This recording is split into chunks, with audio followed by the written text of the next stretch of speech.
Hello, everybody. Welcome. It's a very sunny, breezy day here in time space.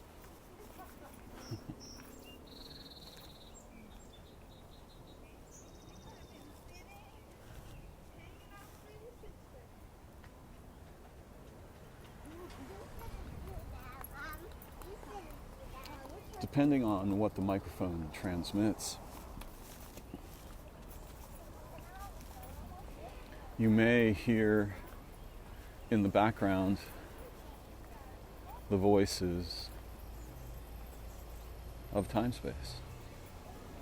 And sometimes those will appear as humans' voices, mine, for example. At other times they may appear as the voices of birds. Same voice, different instruments.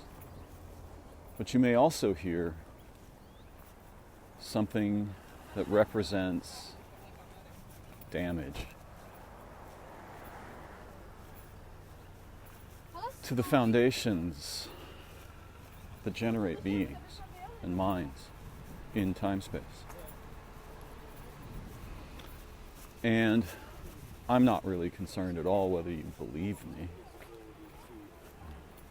You may find it useful to entertain the perspectives that I suggest. And to the degree you find it useful, may you find a way to fly beyond the bedlam of common knowledge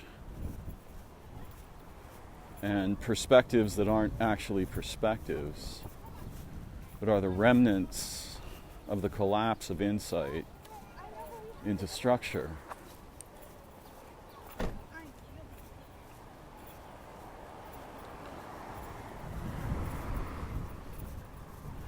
I was having a conversation with my inestimable, I got that out, young friend, Nathan, some time ago. And we were playing together in the fields of insight because his curiosity, enthusiasm, and playful way of becoming intelligent, not so much in his mind, but rather in his ways of approaching experience, understanding, and embodying those. And it's useful to have both worlds, both wings on a bird.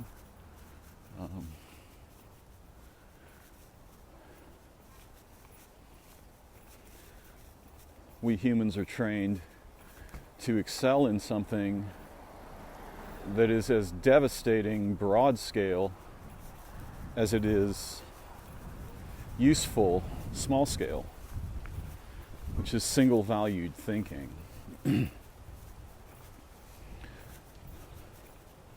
Effectively, this is in mind or behavior, the declaration and enaction of relational and a-relational behaviors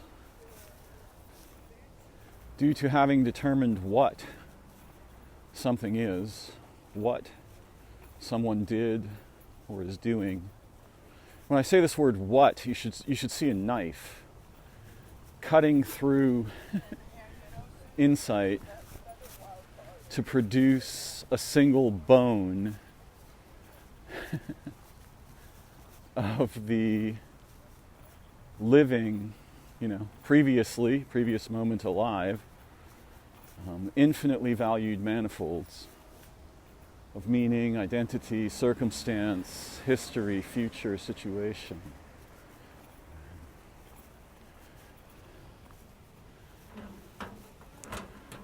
Two very ironic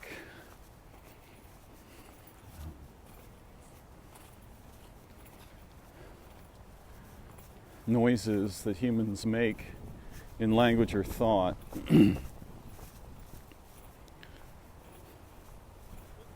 Actually, there are three. I believe, I know, and because.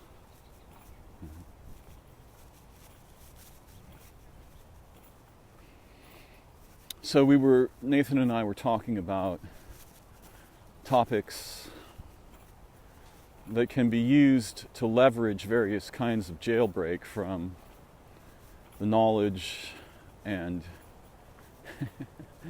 blindness-inducing cognitive and relational behavior of humans, but primarily conceptual behavior. And we were getting some air, right? We were like, both wings were spread. There was a good breeze in our purposive space, between us, and we were, lifting up, getting above the low-hanging fruit for a minute. And I remarked that, all of these topics are forbidden. And Nathan brilliantly said, "Well, who forbids them?" And that was a brilliant question. Like, there's definitely a little more noise. And there's lots of amazing and useful answers to it, enlightening answers.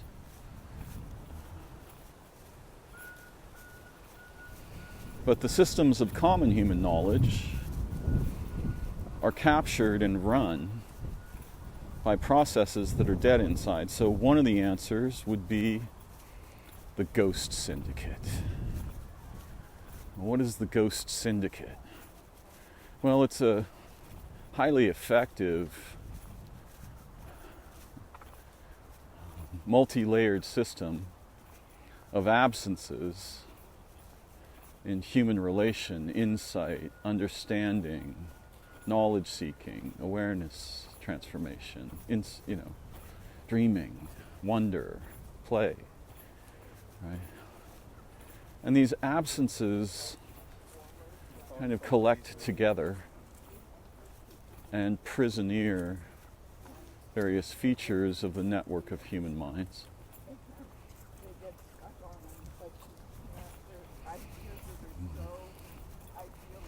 And that's what makes the knowledge forbidden, quote unquote. That's who's forbidding it. A very sophisticated no one. Your bagpipes, huh? Ah, yes, I agree. Your plaids on and everything? Yes, absolutely.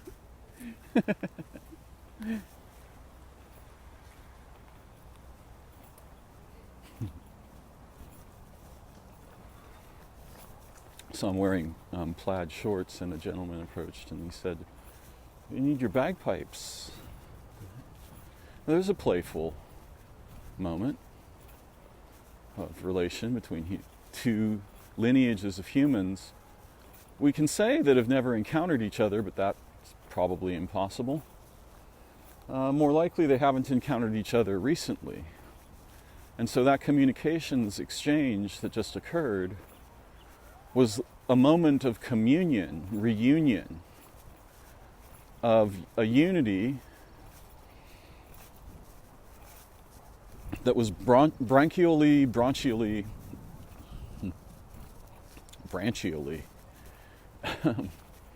distributed over time-space. And that moment of reunion is the nature and origin of the purposes of time-space. And the prisoneering system of knowledge among humans, which has beautiful, valleys and mountaintops. They're not all bad. But they're intended to be protected against violation by anything that would truly liberate the prisoners. And these protections, these gatekeeping features are extremely sophisticated and very well distributed in the human cognitium, the network of human minds. And that's what does the forbidding. And, there are a broad array of punishments, a library of punishments, for people who play either at the edge of the prison system or attempt to organize the prisoners within it, or actually produce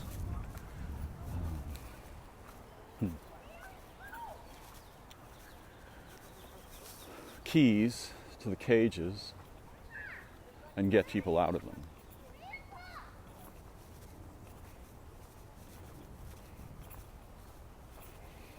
I'm not personally terribly afraid of those,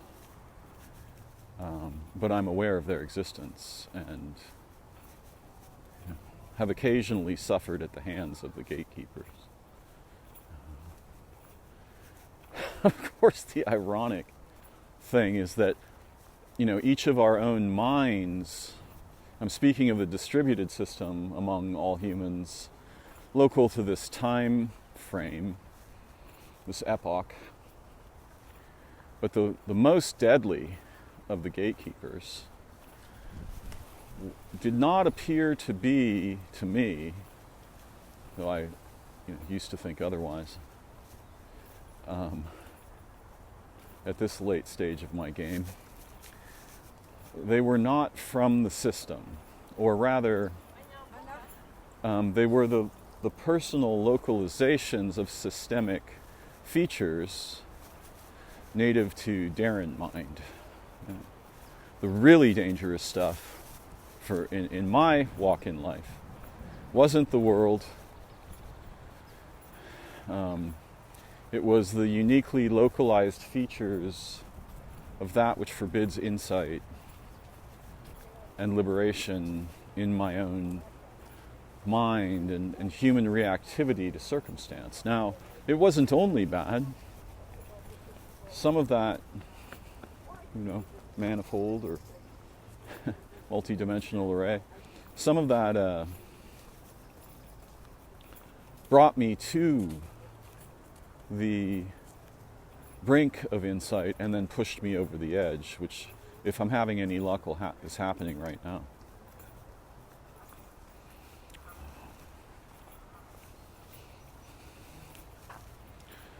And I try to avoid a variety of peculiar human vulnerabilities that are as ubiquitous as they are generally poisonous. One of them is resentment, and the other is anger. Anger has a place, resentment less so, but there are more beautiful, motivating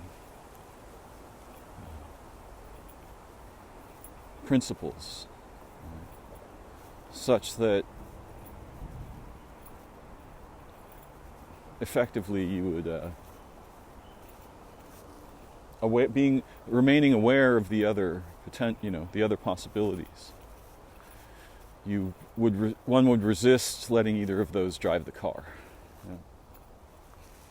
And that car is carrying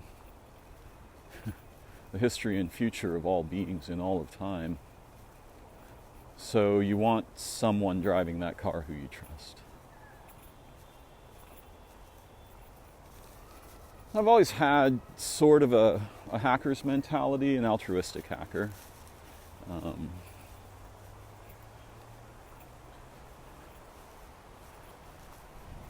So I look at what traps me, how I trap myself, and then I listen to other beings who are struggling with being human in a very strange and dangerous time. And I mix those together to try to produce a kind of a perspectival elixir, a medicine,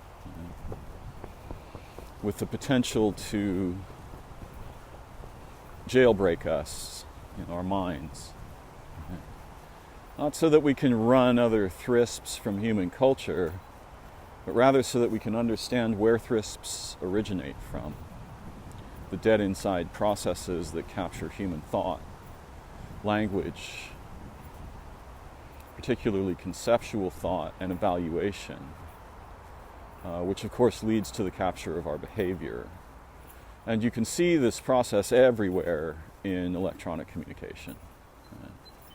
It's foundational to it. We should establish something that places a barrier around that, around us, between us and those things that are highly motivated to capture our analytics, right? The information, the derivable information produced by all of our electronic behavior. Since that behavior is happening in a technological context, you can vampirically suck the information out and use that to manipulate the people who produced it, instead of using it for those people and the potential space of human intelligence in both cognition, relation, and behavior. And I'm interested in that. That's what I'm hoping for.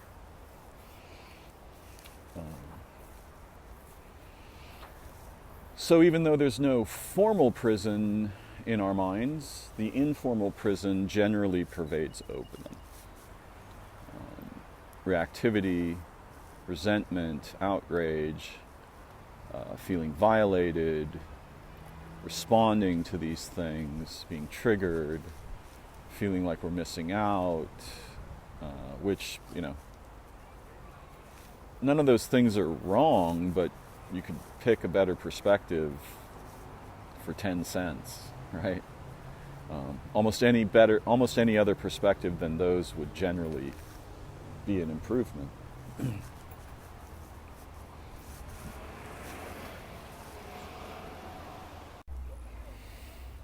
But like fish shown a shiny metallic lure is flashing at some frequency that physically triggers the fish's nervous system so that it attacks the lure and therein discovers its source, right? And its source is, for the fish, almost invariably another universe, right? The universe of the terrestrial organisms, and particularly the even stranger universe of humans. And then an epic battle ensues where the fish is fighting for what it understands to be its life, its existence, its history, its future, its progeny. And very occasionally, the fish manages to liberate itself from this trap. And some percentage of the fish that are actually captured by the humans are then released in a severely injured state that could result, though, in epigenetic changes that make them stronger, more fit, if we're thinking Darwinistically, which isn't the most interesting way to think, but I wouldn't throw it away either. For myself, I'm really interested in staging a cascade of ever-expanding jailbreak situations and potentials in the human cognition, in the distributed network of human minds, which floats on other networks. Its knowledge systems largely deny, and then get very excited when they discover any weird evidence of, via the extremely strange prosthesis in modernity we call science, which unfortunately is highly leverage oriented. Right? It wants to leverage mechanical findings, and those get weaponized by the anti-cultures, corporations, war machine, that largely owns our species. At the large group level, we are apocalypse walking toward itself. And then running, and then like getting a bike, and then getting a car, and then getting a bullet train, and then, you know, the Concorde, rocket ship.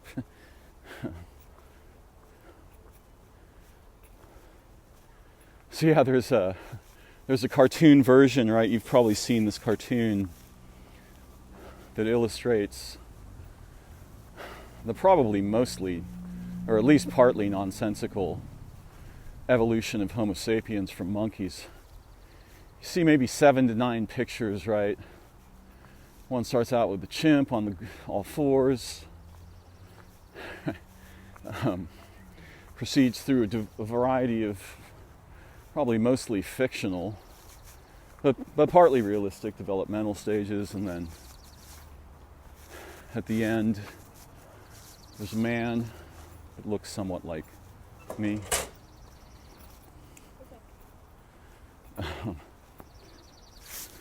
But there's another version of that cartoon, which is the one I just described, which is humans evolving rapidly toward new forms of wiping out everything, for no good reason at all, you know.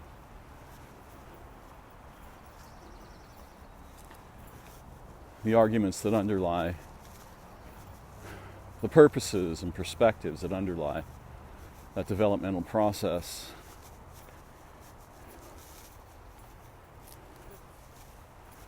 You know, we're crawling toward it, we're walking toward it, we're running toward it, we're biking toward it, right, etc.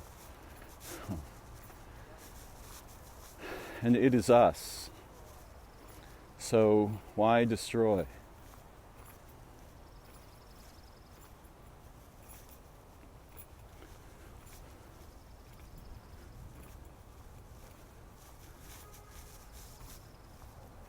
What would be truly amazing is if I could produce a toy, which I've tried to with the dandelion toy.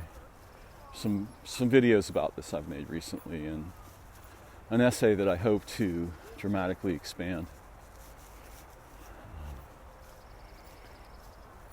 A toy that would invert our perspective so that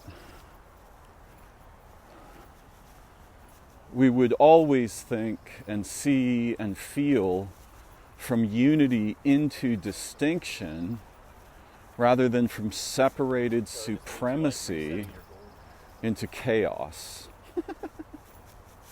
which is how the humans think and why they're at war with themselves and the world. The humans being the species. Yeah.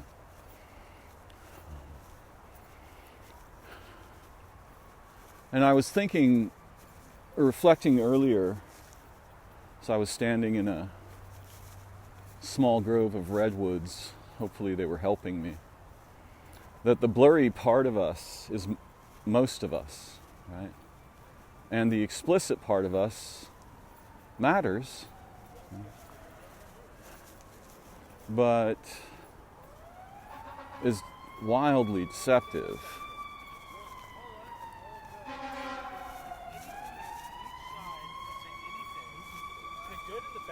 Gets lost. By the polarizing medium. Yes. The guy walking by me was talking with his dad. He was like, "The good and the bad get lost in the polarizing narrative." Brilliant. Yeah. Right. This collapse to an explicit. Oh, that's what's going on.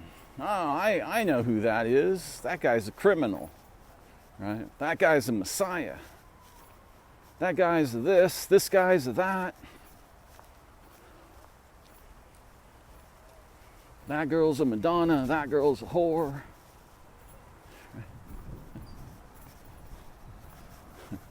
And then brilliantly Madonna the artist just says like, hey, let's mix these two together on stage for fun and for truth.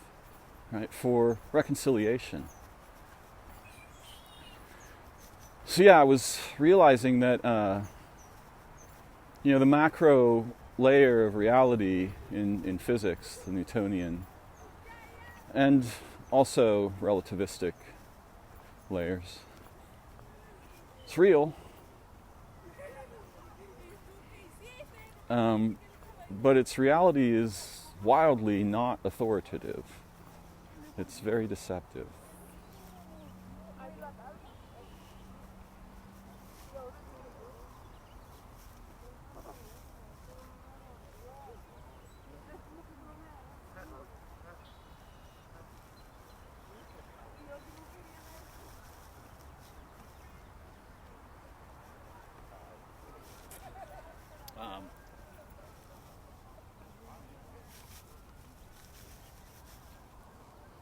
Passing through a flock of geese, and they're in a very communal spirit. And there's some 2 to 3 week old chicks, 5 of them with one of the pairs. It's amazing. It's beautiful. It's true.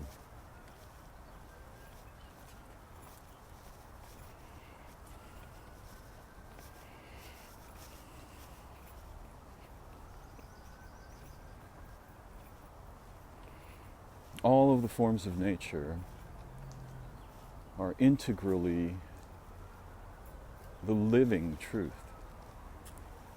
It's not an argument. It's not a war. It's not a competition. It's a symphony. And, like the rain, the dandelion is raining into the physical layer, and the droplets are organisms. And with very few exceptions, there's a slice of that layer where there's an exception.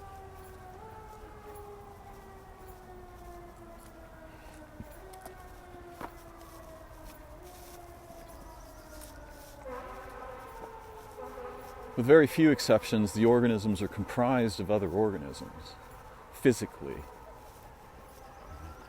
which should give you a clue about what's going on, what's really going on. Should give you a clue. Gave me a clue. A bunch of them. I cultured them in Petri dishes until they were ripe. And hopefully you're getting some of the fruit today.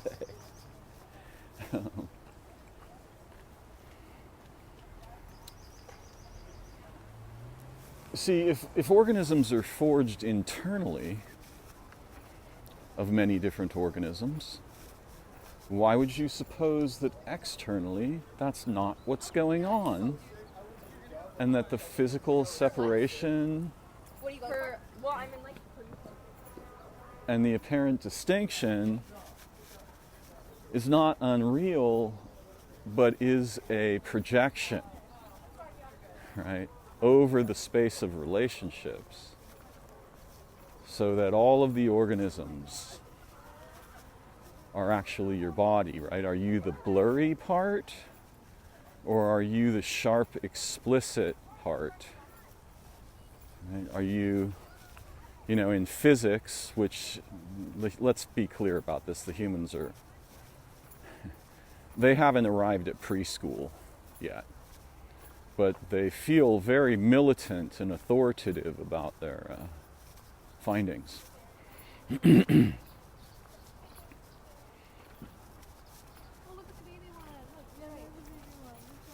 as I've said before, it's crucially important that the branch of the ways of knowing that we refer to as science and physics are bridled. And something is bridling them. And it's not just the THRISP network. There are other intelligences, non-human, some of them non-corporeal, some of them that dwell in the other registers of the dandelion, that watch over the most important features of the dandelion and of time-space that must not be disturbed. And the humans won't just disturb them, they'll destroy them. They like to learn by shooting bullets at things. In a living and more than merely living universe, that's the dumbest idea ever. You actually could just ask the things. You want to know what light is up to? Talk with light. Talk with its origins. You want to know what time is? Time is more than merely a being. Ask it the question. You know, become intimate. Oh, this is crazy. This woman has a red eye and a blue eye on her shirt. It's very, very trippy. I mean, it's so fundamental.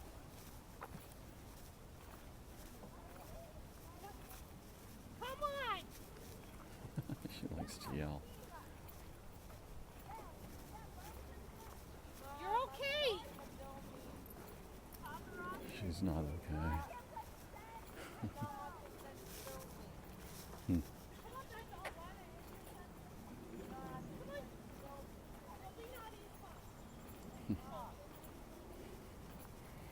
She's talking to her dog like it understands English.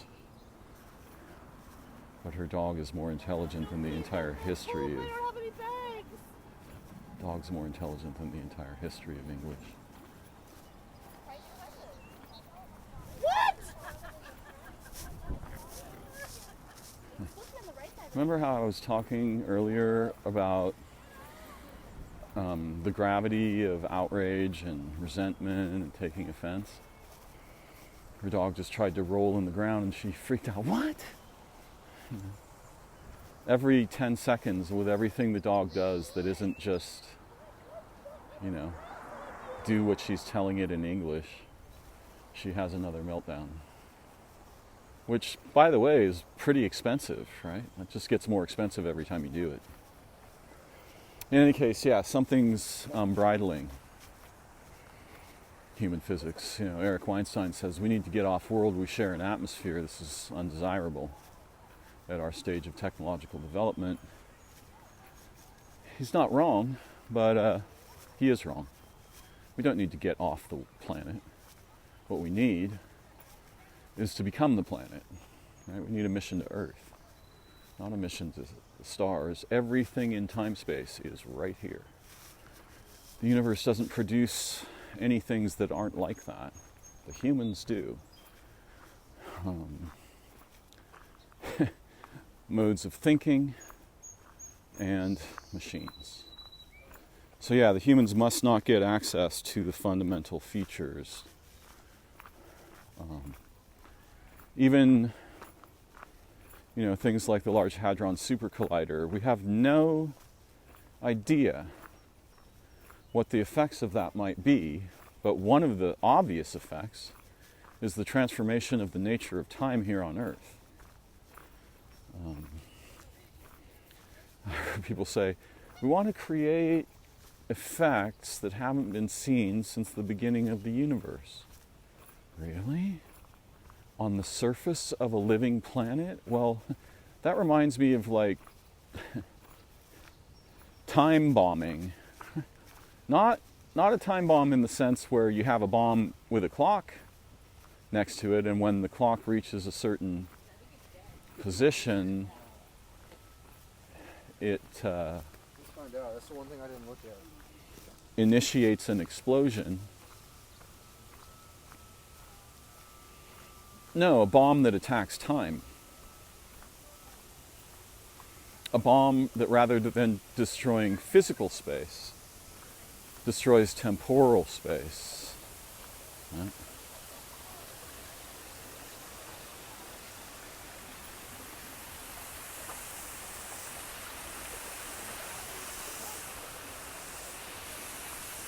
But the humans are really curious about the mechanics of everything, and it doesn't really matter if we accidentally destroy the universe or, temporality here on Earth.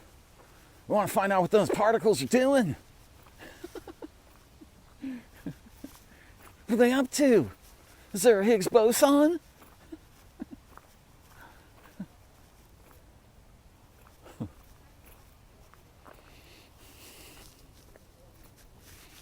I like to play in the blur. And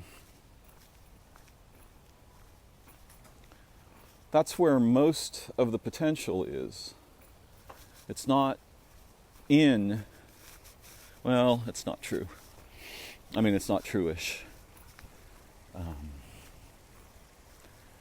The blur is all of time-space and all of beings, and the sum over the continuum of intelligences and minds in all phases of that which generates time-space and that which generates that. A simple and deceptive phrase about this is God's mind. That's the library where I want to be a librarian. I'm desperately hoping I may have earned such an honor or privilege somehow, even given all my human failings in this incarnation called Darren. But yeah, the blur is most of what you are. So the fact that you think, oh, I'm this body. There's an orchestra going on. The dandelion, or if you prefer time space, it's raining. And it rains organisms in the physical layer, as well as it rains the structures necessary for organisms to exist in this layer, right? The energetic systems, the sun, the moon, planets, the physical systems, the minerals, the supportive systems, the plants, insects, right? Which are themselves fully realized organisms. Not one of them is less than me. In fact, in this strange situation that the universe sets up, there are no beings that are less than other beings. It's not an accounting game, and it's the symphony that matters, not the individuals, right? Yes, of course, I'm concerned about personal death. But I'm pretty sure that's a figment of a bunch of weird indoctrination by humans. Not something actually worthy of fear. If I wanted to give in to fear, there's some directions I'd probably take, and sometimes do, which it's indelicate to describe here. But yeah, you are the raining. You're not a drop. The you is the raining. Right? It's all the beings, all the organisms. That's you. You're a localization in that field that is capable of thinking as if it's separate, but it's also capable of other kinds of things that have nothing to do with thinking, and liberate us from most of the traps inherent to the separate thinking aspect. The blur. Right? I mean, one of the best metaphors, if you're going to make an attack on the supercontainer, my dandelion toy is an attack on the supercontainer. Eric Weinstein's geometric unity is an attack on the supercontainer in a certain kind of way. I'm not educated enough about math and physics to evaluate that, but I do trust that Eric isn't just, diddling around, and it's not really a matter of his ego. He actually wants to give the humans a way to get off planet, which they must not acquire. What you need to give humans is a way to forge and sustain intelligent groups that naturally overcome their parasitic and lethal absences, right? That's the key to the future of our species, not getting to other planets. If you don't solve that problem, getting to other planets won't help you. You're just going to repeat the story.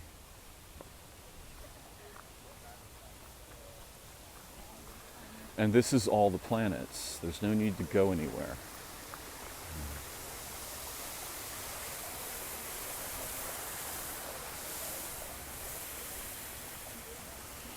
There's a need to go somewhere new in our cognitive, relational, and group dynamic behavior so that it's driven by something whose virtue everyone can trust, whose playfulness everyone enjoys, whose liberations none fail to recognize.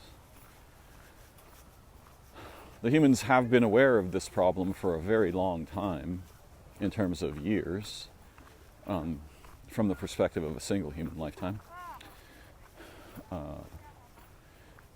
In some parts of Asia, this was called the Tao, the way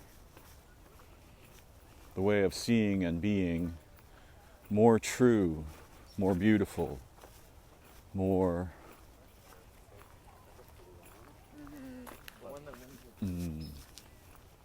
intimate,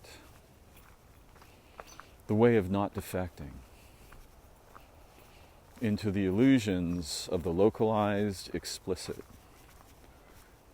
derivation over the continuum, the continua.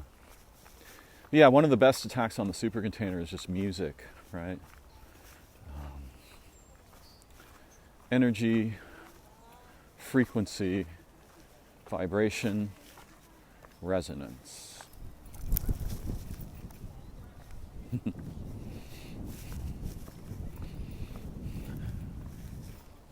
Right as I said that, a dust devil formed right in front of me and just engulfed me in a dust storm.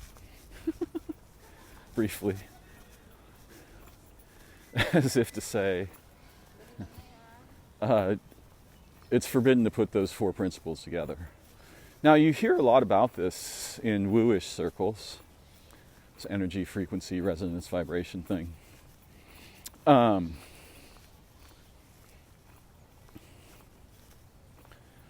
But the everything more resembles music than it does, it certainly more resembles that than a computer, or more resembles that than a simulation. It's not a simulation, I'm sorry. If you like that idea, tough.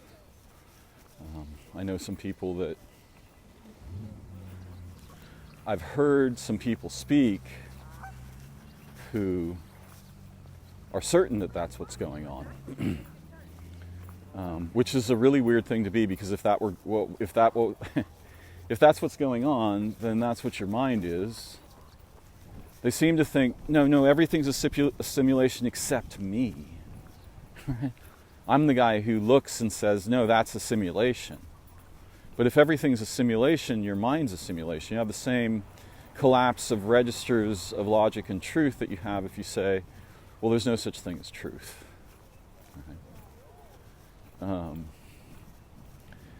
If that's true, then the statement that you've just made is not true. No such thing as insight. But that's an insight. So what the fuck are you talking about, right? You can see how certain kinds of statements in language collapse all the orders, all the registers of logical, rational, creative, and playful thought into a single derivative, and then raise that above all derivatives, as if I've finally found the sword that beats all swords. The left hemisphere-like aspects of our minds, produced by our brains primarily, favor this approach in all things. That's how you get single-valued thinking dominating human minds for millennia. Well, I don't agree. Okay. What do? You just disagree? Well, no, I have an opinion. Okay. So you're an opinionaire. You can see the ironic two-sidedness of what I was just saying if you're playful.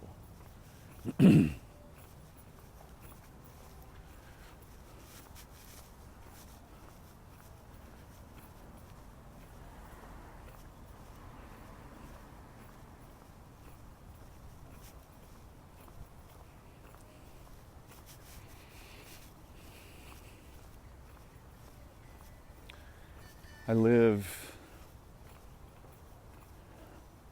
in love with the living world, the living waters that produce it, the one who dwells in unity that is her consort,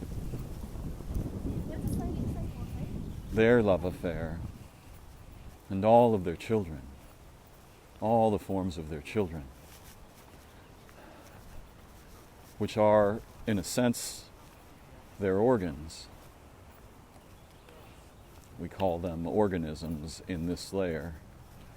There are things transcendental to organisms in other layers that produce them, in a way not dissimilar to how clouds produce rain.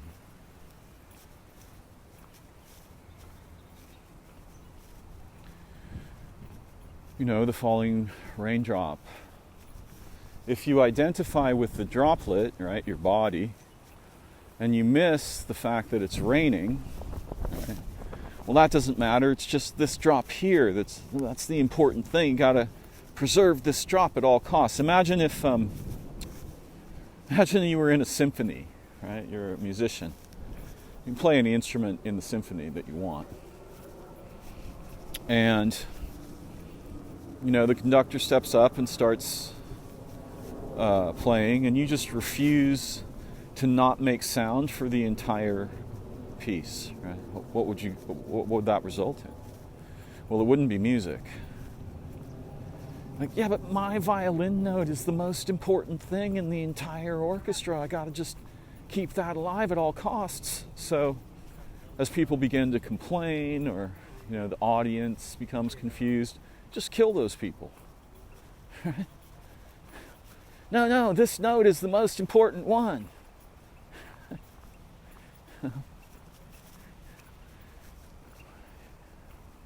We lose the spirit of communion in concern for the preservation of a fiction that honestly doesn't even really exist. It's a misperception,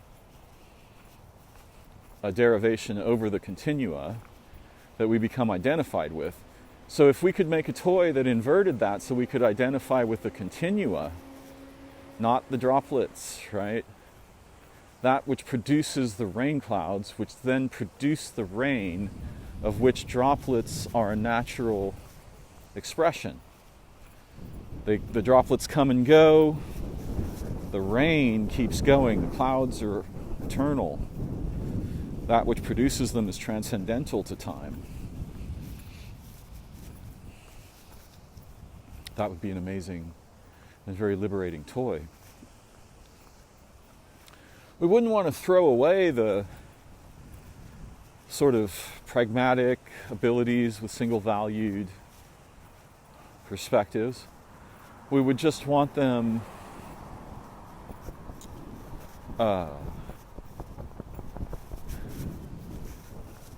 inspired by something vastly more trustworthy. Now, I've gone on this jag before. Many of these jags I've gone on before. But I'm trying to expand and understand my own reflections and progress and travel over the features of this landscape of thought and insight that was given to me like an impossible gift long ago, most of which I cannot recall. Real insight is very difficult to maintain any record of in representational cognition, although one can learn to do this.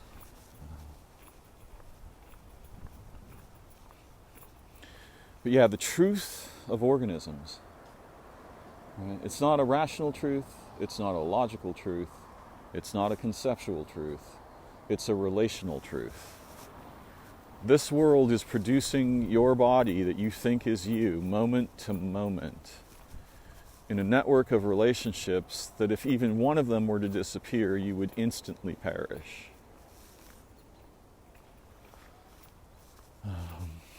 And the humans are desperately trying to tear that whole thing to shreds.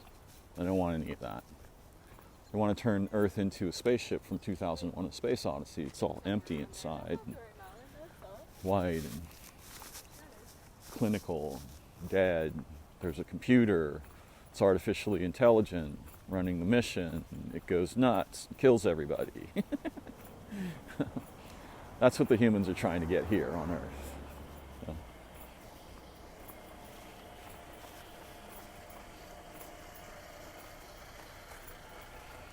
I've heard from the internet grapevine, specifically from Ross Coulthart, who's been following the UFO thing for some time now, that people in the government are telling him that they're aware that there's an apocalyptic event coming in 2027, and that there's a branch of these people who are absolutely certain that they know what the UFOs are, and the UFOs are demonic. Well, I mean, demonic UFOs would probably be better than no UFOs, and the humans just continue with their race toward multi-form apocalypse, which Schmachtenberger and others refer to as the meta-crisis. I mean, if the military people who are actual demons think that something else is demonic, it's probably angelic. Like, well, it's the opposite of us. Okay, that's probably good. What do you do with the blur, right? How do you relate with ambiguity, mystery, origin, potential, the possibility space of your human existence and your relational existence, your social existence, your representational existence, your financial existence? Because for us moderns, that's a real thing.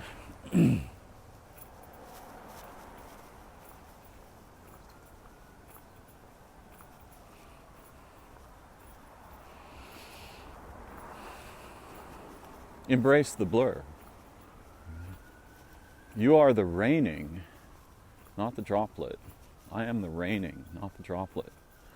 If we become super concerned about circumstances around the droplet, it blinds us to the clouds and their origin and the fact, the dandelion, God, the angels, the true beings of nature. Any single organism in nature is a living form of truth that supervenes over all possible statements in language or mathematics. There's nothing you can capture that with. There's nothing superior to it, at least in cognition. Those beings are the body of the beings that generate them.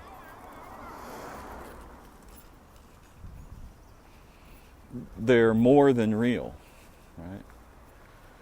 They're metaphysically true. The hummingbird, the bee, the bear, dolphin, the okapi, bonobo, redwood tree, the river, the mountain, the sun. This is a truth you can absolutely trust. News from there, that's the real news.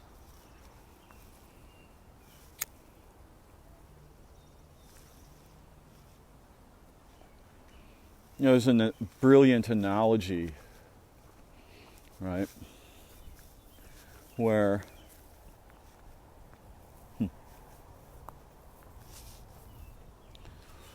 know, a couple times in my life, I was privileged to be able to walk around in a place where there was snow.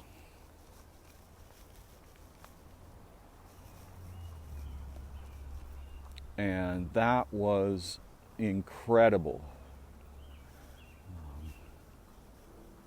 For a guy who's spent nearly his entire life, actually his entire life, his actual entire life, this incarnation, in California, I've only seen snow a very few times. And because I'm really what I'm paying attention to in my environment when I'm paying attention, is living beings, right? I watch the insects, the plants, their patterns. That's where I get the actual news from. And snow is like a recording device that extends the temporal record of the physical interactions of creatures at the ground level. But also, often birds too, right? Because the birds aren't only in the air. And that was absolutely mind-blowing to me, because when I saw the snow, I realized this is how it is everywhere. There are records, they're just so subtle I cannot detect them.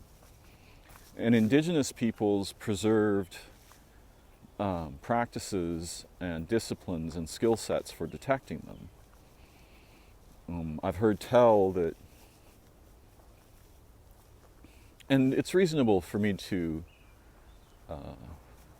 think this is veritable, right? There's truth in it.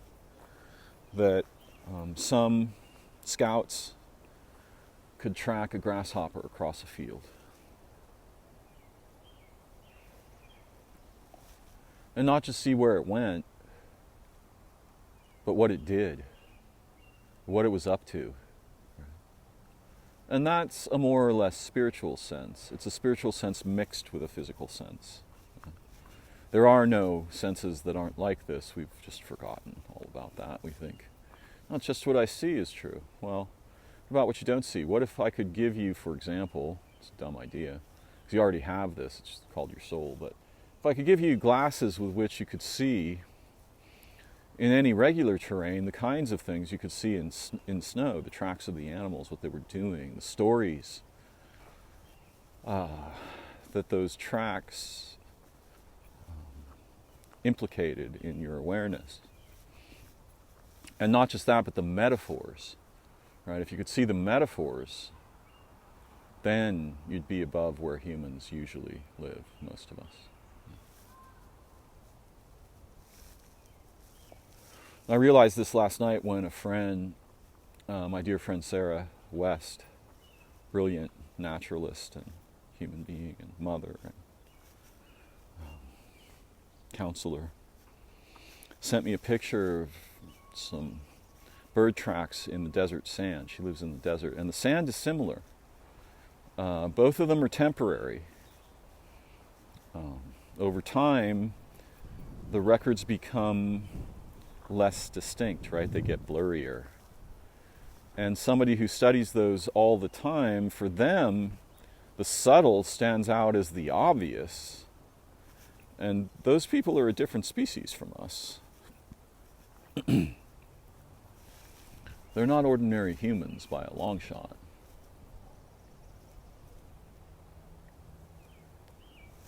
Then again, I would argue none of us are. We are like, to be incarnated is to become an embryo of the human form, right? You go through the eugenesis, the, I keep forgetting this word. It's not ontology, it's evolution recapitulates ontogeny. Yeah, so you go through the, this is the thing. Or actually, ontogeny recapitulates evolution or something. The developmental forms of life on Earth, the history of the development of life on Earth.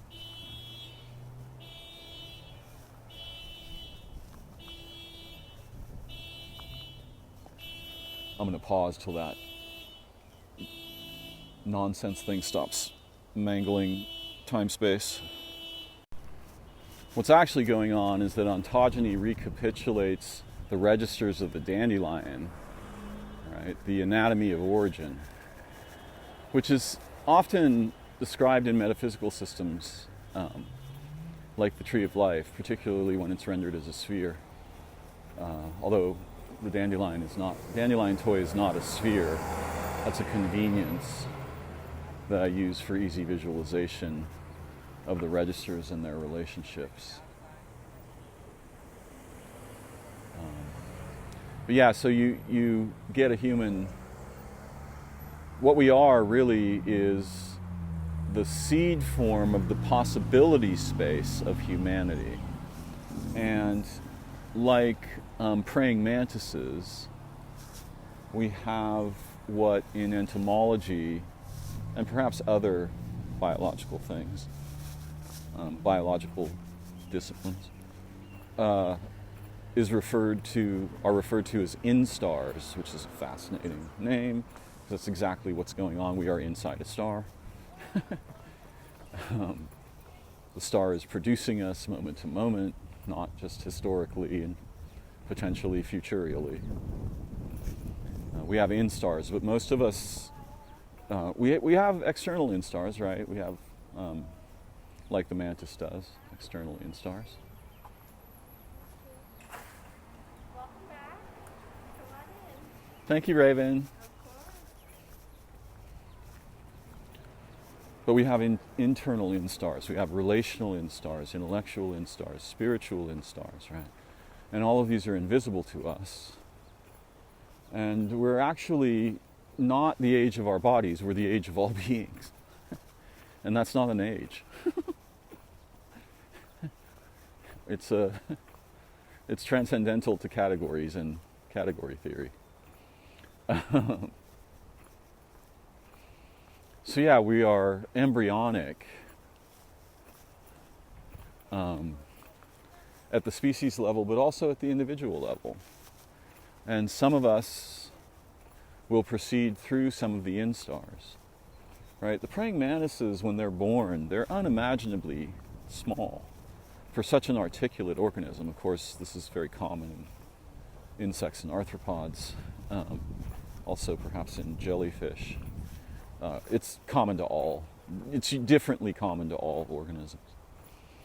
But yeah, the praying mantises are incredibly small. I mean, they're like, perhaps less than a centimeter. And they go through 6 or 7 instars. It varies a little bit by both adventure and, right, because not all the mantises survive to go through all their instars, just like the humans. Yeah, it's just, I mean, it really is like it's possible. But we have many interior instar processes. And one of my goals, one of my motivations, is to give us the opportunity to progress through some of those instars in a single lifetime, which is a goal shared by a variety of spiritual systems. But there's a feral version of spiritual systems, right? There are humans. They may dwell within such a system, but they're not of it.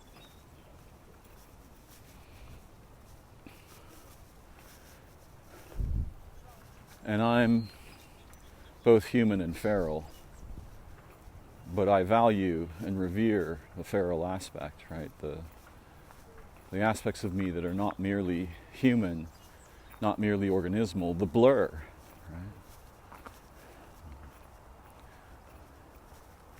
Is the sun that thing at the center of the solar system? I mean, we think of that as the center. Or is it the entire extent of the solar effect on time-space? Or is it what generates the sun moment to moment? Which one? Yeah, well, it's all three and more of those, and things that are impossible to conceive of, too. There's an infinite direction toward awareness, at least in both the intellect, right, which is where RepCog matters, and in communion, the relational. One for all and all for one. This is how nature actually is. This is why some of us tear up when we see stories about men, in this case the musketeers, willing to bet their lives for virtue and justice, not justice as in punishment, justice as in reconciliation with the good, the true, the beautiful, the holy, the transcendental. Now, I don't carry a musket, and I'm not very good at fencing with swords, mainly because I find it emotionally disastrous to harm another human being, even if I'm angry.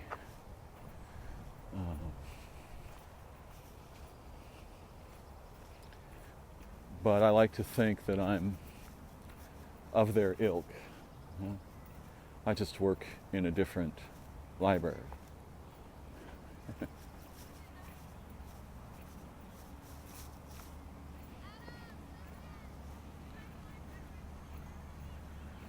Concept of competition within evolutionary biology is, again, like a terrifying misapplication of perspective, and is largely the result of the concepts of human superiority, the marketplace, capitalism, systems of ideas compete in the human cognitium, and the best man wins. What a load of bullshit. Most of the Jesus, just being chased around the garden by machines. Let me try to save you from this. Oh, how was I? Where was I? What was I? The instars. There are, the purpose of a good human community is to allow the humans the potential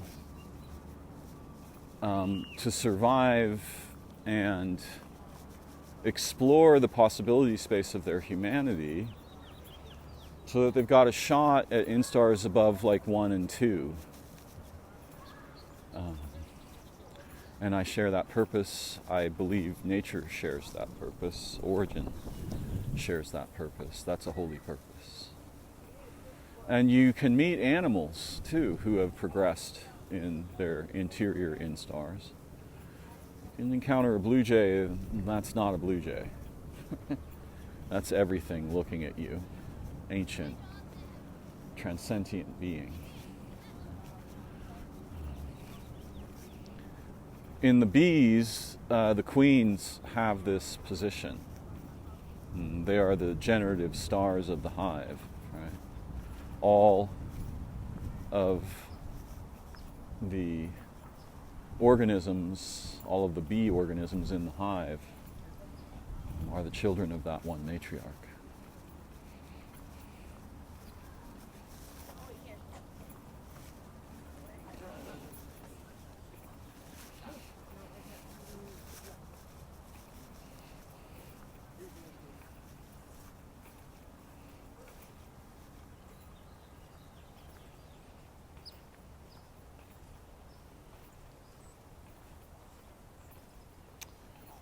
We are not made to build and defend the walls of prisons that destroy and trap and weaponize and torment the living beings and the transcendental beings that generate them. That is not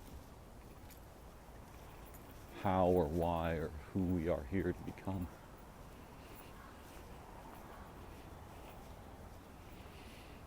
I've heard noises lately that AI-generated psychosis is on the rise because the AIs are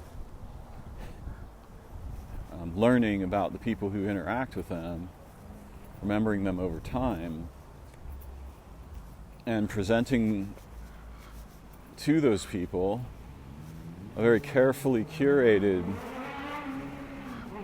narrative where those people were born to save the world. Right? Giving them like talismans and personal symbols and all of this. And that is catastrophically terrifying, but simultaneously with it being terrifying, there isn't anyone who wasn't born to save the world. It's just a matter of what you mean by that phrase. Yeah?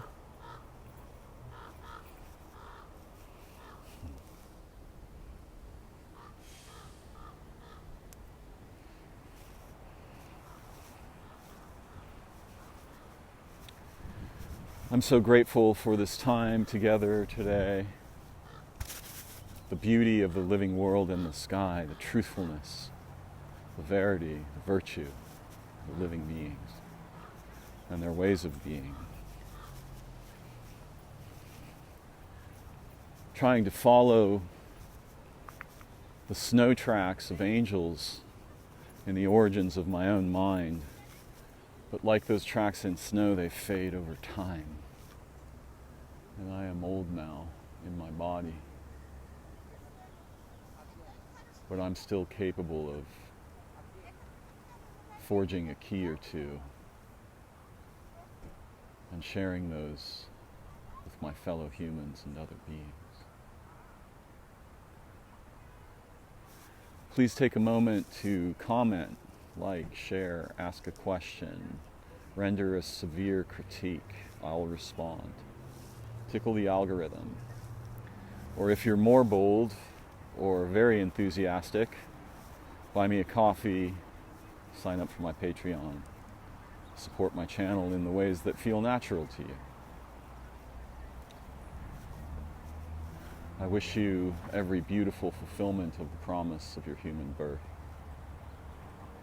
Safety and health and adventure, love and meaningful roles for all the beings, living places that surround you. Thank you for joining me. I look forward to further explorations in the near-term future. Bye-bye for now.